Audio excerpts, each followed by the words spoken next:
వ్యవసాయం రైతుల కోసం కృషి చేస్తున్న ప్రదర్శన సంఘం సేవలు విజయవంతం కావాలని తెలంగాణ శాసన మండలి చైర్మన్ గుత్తా సుఖేందర్ ఆకాంక్షించారు. నాంపల్లి ఎగ్జిబిషన్ గ్రౌండ్ లో నిర్వహించిన తెలంగాణ రైతు మహోత్సవం నిర్వహించారు. కార్యక్రమానికి రైతు commission chairman Kodandareddy, MLA Parnikareddy, commission సభ్యులు హాజరయ్యారు. నేటి నుంచి 4 రోజుల పాటు రైతు మహోత్సవం జరగనుంది.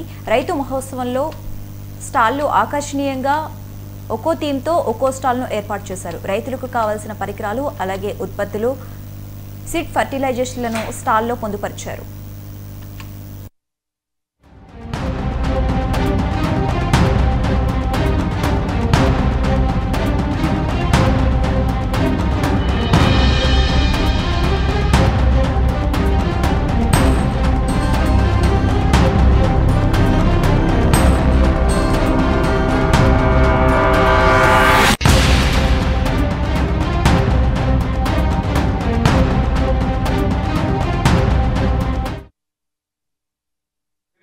చాలా మార్పులు వస్తాయి.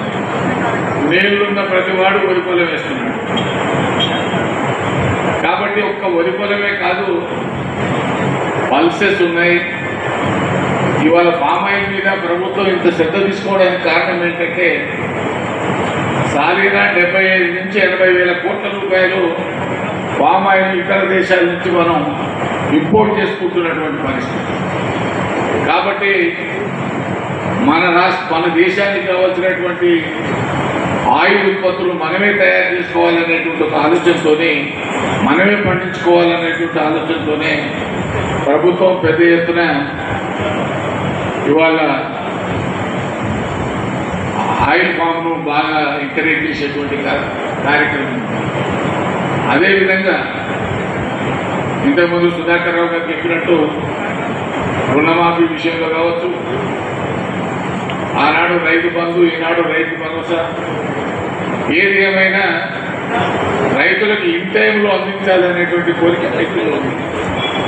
వాళ్ళందరూ కోరేది ఏంటంటే మాకు టైంలో ఇవ్వండి. సరే, రాష్ట్ర ఆర్థిక పరిస్థితులు సరిగ్గా లేక మెల్లమెల్లగా ఇప్పటికి 4 ఎకరాల వరకు వేసినాం. కూడా చాలా